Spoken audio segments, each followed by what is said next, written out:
And we are live. Good morning, everybody. It's your favorite truck driver in the whole wide world. It is Bitcoin Ben here for the daily. What the pluck is going on in cryptocurrencies and the world?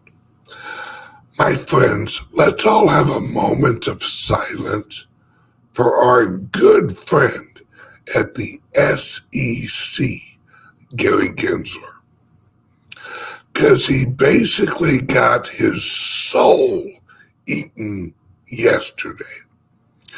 We had Republicans, we had freaking Democrats, we had, I think the janitor said some nasty crap to him. Everyone in that hearing was dropping bombs on Gary Gensler. And he has nowhere to run, folks. He has nowhere to run. Now, mind you, he's going to push this as long as he can. He has his directives. Get the little guys out. Get the little guys out. Now, that being said, number one, have you guys gotten your account on Caleb and Brown? If you have not opened an account at Caleb and Brown, do it now. Because when this crap kicks off, you're not going to want to rely on Coinbase, Kraken, Gemini, none of them. Because there's going to be no Bitcoin for you. Because those sites, I know for a fact, are going to limit you to $250 per purchase. And you're going to get your Bitcoin in 5 to 7 days. Good luck with that, folks. Now, my friends, we are gonna watch a little video real quick and shout out to the brothers at Altcoin Daily. I do not have to do all the graphics. They did it for me. But shout out to Altcoin Daily. Check out their channel. Let's give this a little watch. So let me be clear. I do not want to be the first chairman of this committee to issue a subpoena to the Securities Exchange Commission. And you should not want to be the first SEC chair to receive a congressional subpoena. Gary Gensler, head of the SEC, just got grilled in Congress today. Here are the hottest clips. And just understand the frustration by both Democrats and Republicans alike, both sides. The frustration that Gary Gensler's lack of clarity on how to regulate crypto in the US is stifling the United States, is stifling crypto adoption. And in this first clip of 5, Gary Gensler can't even answer simple questions. You've made comments on this. You believe Bitcoin is not a security. Is that true? Well, I think the staff of the SEC have also, and the prior chair. I'm just asking you this question, and this is not a gotcha. I thought there's going to be an easy softball into harder questions. Do you think Bitcoin is a security? I think I've said this in the past that I think that it I'm doesn't asking you meet the to Howey answer test. my question now. This is not supposed to be hard. I know. I said it Just does not meet the Howey test, which is the law of the land about being an So investment it doesn't meet the contract Howey or test. security. So therefore, it's a commodity. Is that fair?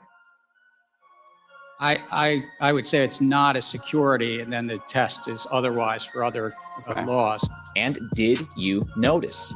Someone photobombed Gary with the Coinbase Stand with Crypto shield, sort of the 2023 version of the viral moment we saw back in 2017 of Buy Bitcoin behind the Honorable Janet Yellen. And most of you have seen already this viral clip of Gary Gensler back in 2018 when he was a teacher at MIT saying Ethereum and others are not securities.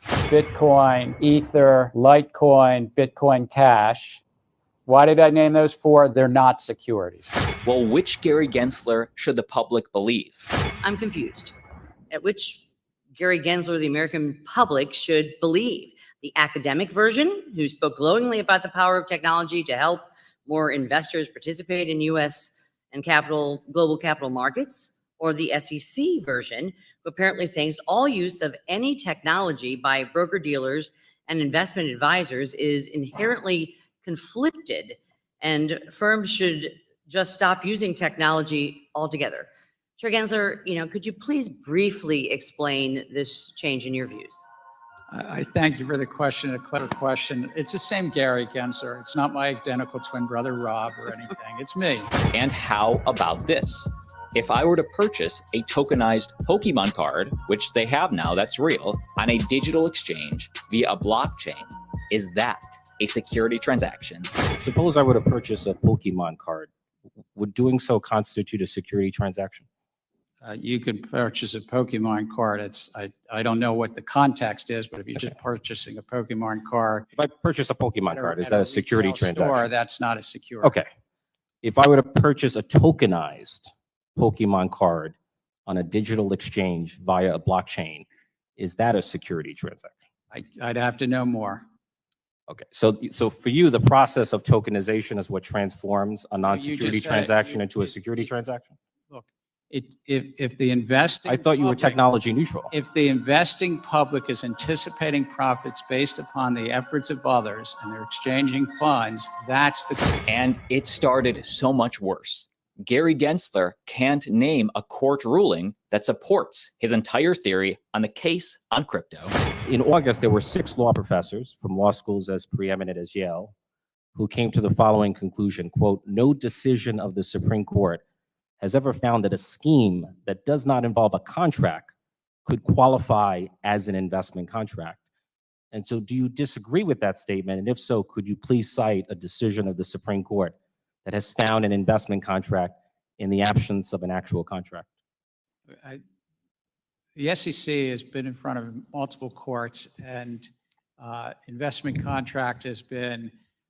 What's the name of the case, Mr. Gensler? The Supreme Court case that has found an investment contract in the absence of an actual contract. Do you have the name? Can you cite a case?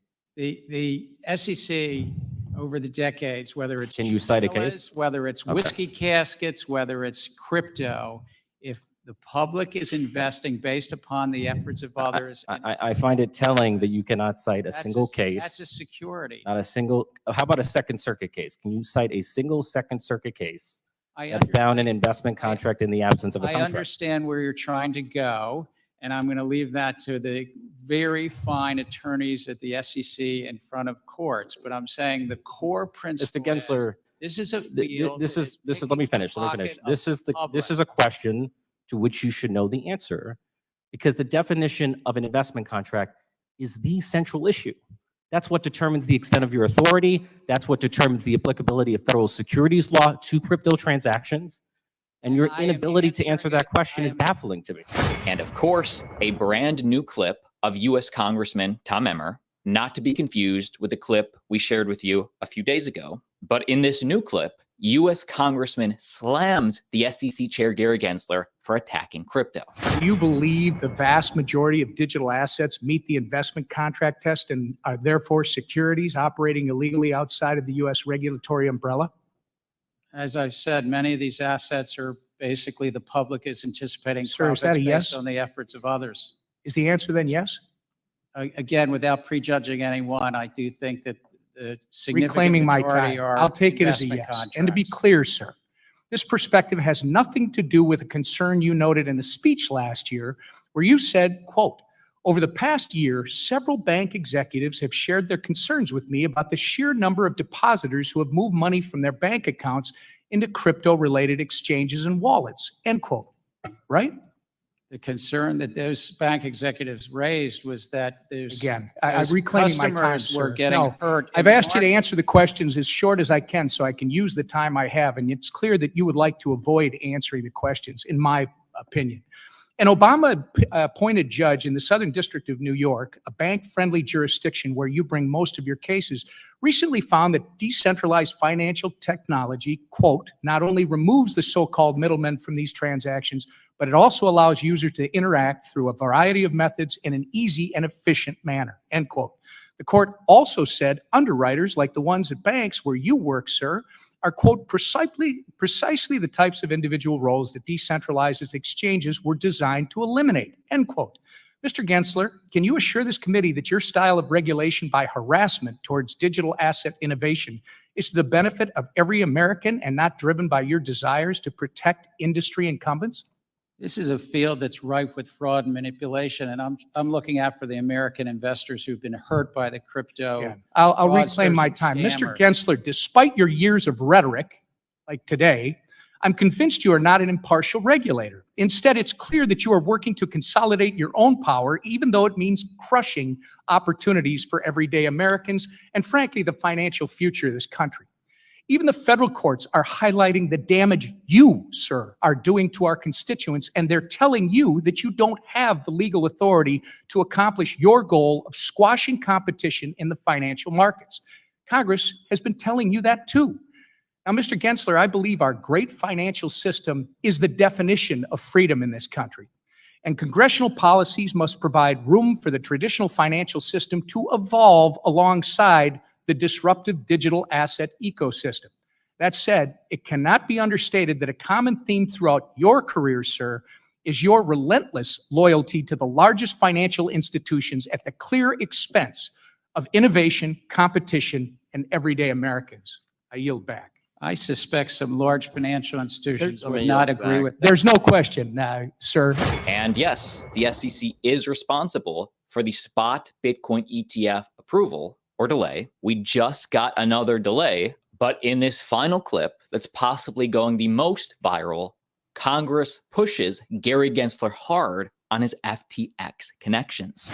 You refuse to be transparent with Congress regarding your interactions with FTX and Sam Bankman-Fried. That's the investigation we started last Congress.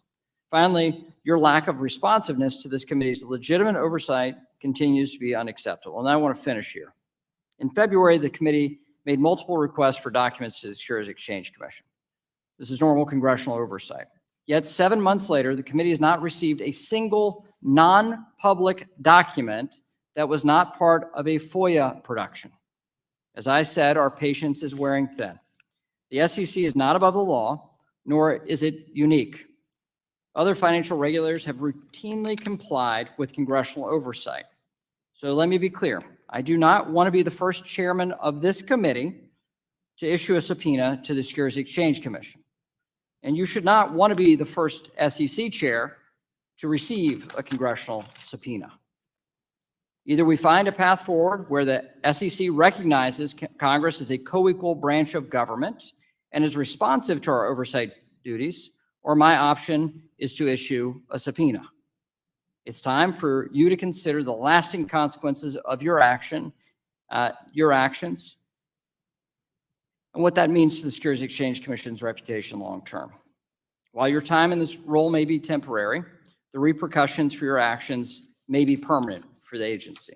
And it's so interesting because, again, it's not a Democratic issue. It's not a Republican issue. It's a United States issue that Gary Gensler is stifling crypto innovation in this country. 2 Democrat and 2 Republican members of the House Financial Services Committee just told Gary Gensler to approve the Bitcoin ETFs. There is no reason that the United States citizens shouldn't have access to these financial products. And as if in response, around the same time, the SEC then delayed another spot Bitcoin ETF decision. And what's crazy is they had until November to make that decision. Usually they wait until the final day, at least the final week. But yesterday, As if to send a message, the SEC again delays their decision on the ARC Bitcoin ETF filing. The SEC made the call this week, even though it wasn't required to issue a decision until November 11. So all that said, if you were in the chair today, would you have approved it? Well, look, I'm not there, and I'm not going to have that kind of, I do this, he would do that. What I have said is, as this has developed, it is clear that Bitcoin is not a security. It is clear that Bitcoin is something that retail investors want access to, that institutional investors want access to. And importantly, some of our most trusted providers who are fiduciaries or have duties of best interest want to provide this product to the retail public. So I think, as Anthony said, an approval isn't inevitable.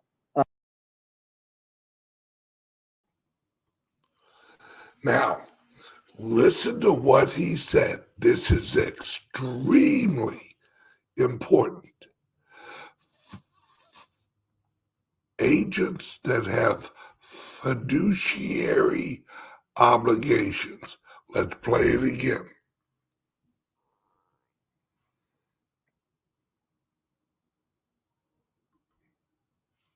What I have said is, as this has developed, it is clear that Bitcoin is not a security. It is clear that Bitcoin is something that retail investors want access to, that institutional investors want access to. And importantly, some of our most trusted providers who are fiduciaries or have duties of best interest want to provide this product to the retail public. So I think that Bitcoin is not a security. It is clear that Bitcoin is something that retail investors want access to, that institutional investors want access to. And importantly, some of our most trusted providers who are fiduciaries or have duties of best interest want to provide this product to the retail public. So I think, as Anthony said, that retail investors want access to, that institutional investors want access to. And importantly, some of our most trusted providers who are fiduciaries or have duties of best interest want to provide this product to the retail public, that institutional investors want access to. And importantly, some of our most trusted providers who are fiduciaries or have duties of best interest want to provide this product to the retail public. So I think, now, the reason I played that 3 times, this guy and others know that the shit's hitting the fan, and they know the only way out is with Bitcoin. That's why he said, importantly, those with fiduciary obligations and, hang on one second.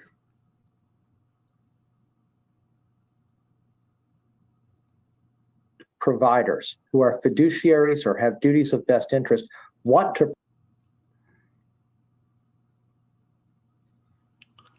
have fiduciaries or duties of best interest. That's what I've told you guys. These CFOs are legally liable to choose the very best investment for their clients. I'm telling you now, folks, once it's available for these companies to purchase Bitcoin, which that is now, ever since they changed the accounting procedure. Now corporations can hold the Bitcoin as an asset. as an investment asset. Now, if they have to hold the Bitcoin themselves, there's at least 6 months worth of work that company has to do to be able to legally and securely hold the Bitcoin on their reserves. Now, if they launch the ETF, when they launch the ETF, it's simple. All the company has to do is purchase the ETF. That's it. And the chief financial officer will be legally obligated to allocate at least some of their portfolio to the ETFs or the Bitcoin. If they don't, and their other assets drop, the shareholders can sue personally the CFO. Why didn't you purchase any Bitcoin? Oh, well, we thought it was a scam. Really? You thought it was a scam, although they changed the accounting norms to make it acceptable for corporations to hold the Bitcoin. How did you think it was a scam if they changed the accounting norms to make it available to hold? There's no CFO that wants a piece of that shit, because when Bitcoin skyrockets, and if they don't own any as an asset or a reserve of their corporation,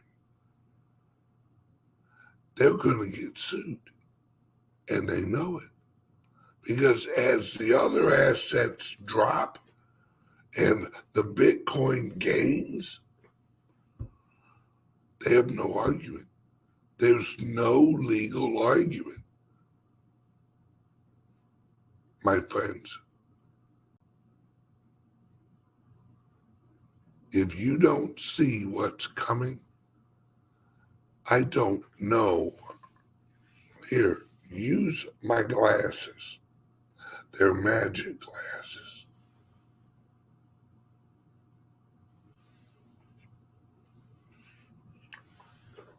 I don't know what to tell you. Now, I digress, folks. Click the link under here and open an account at Caleb and Brown. But why, Ben? Why open an account at Caleb and Brown? Because they're not in America. They're in Australia. Completely different system. Australia already has ETFs.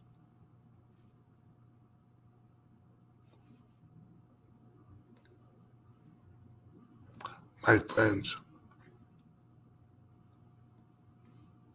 I'm telling you now, you're going to kick yourself in the ass if you don't do this.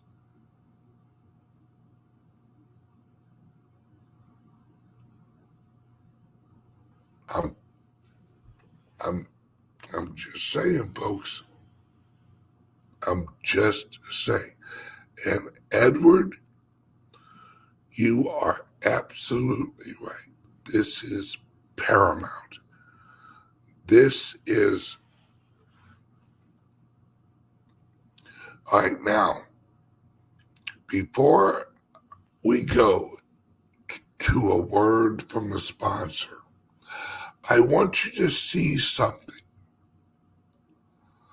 All right?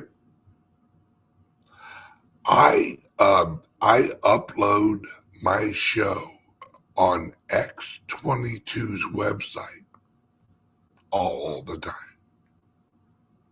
Look at the little notification that I got today when I tried to upload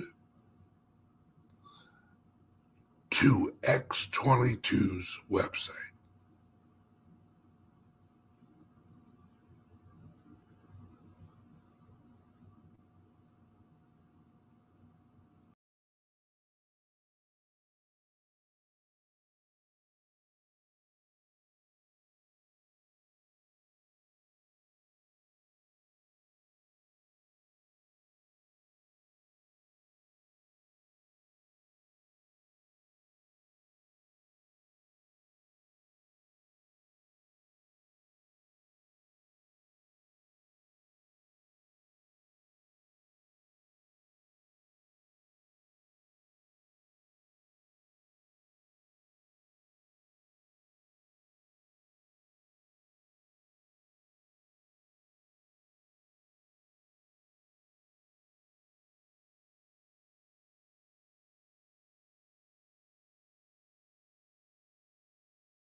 I'm telling you right now, and I've been telling you guys, it's coming. They are blocking websites on the hardware level. Now, word from the sponsor.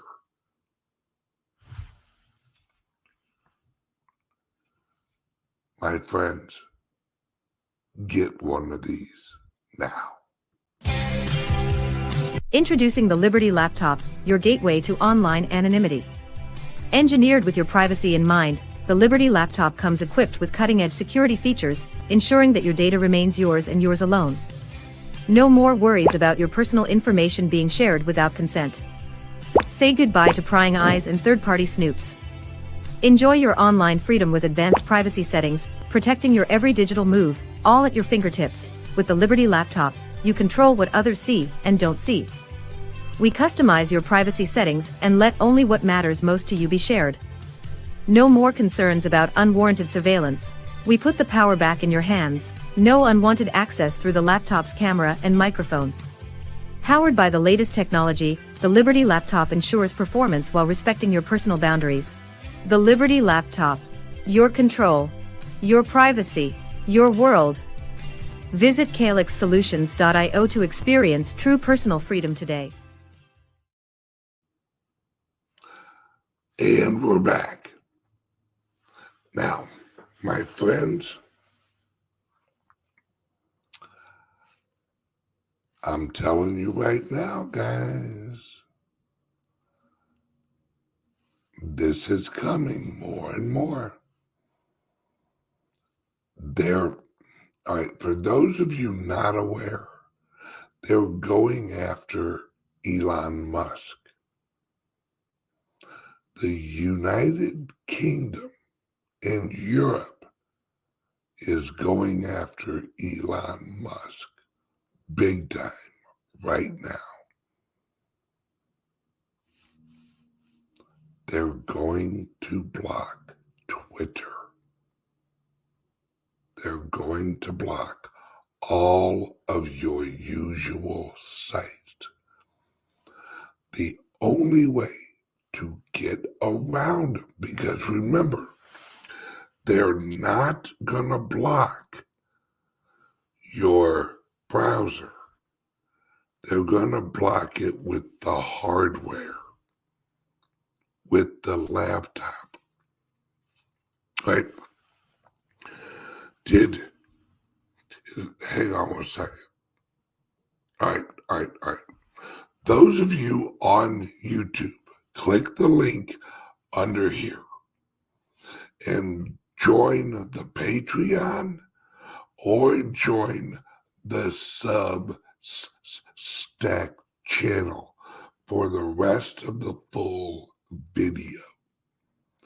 Because for the next hour to hour and a half, I'm going to show you how the World Economic Forum and, hang on a second, what's this other place called? And the Chatham House is literally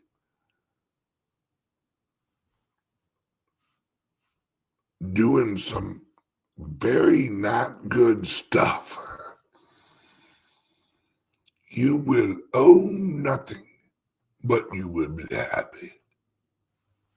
All right, everyone on YouTube, join the Substack or join Patreon for the rest of the hour to hour and a half show. Love of you guys. Everyone else on the private server, hang on.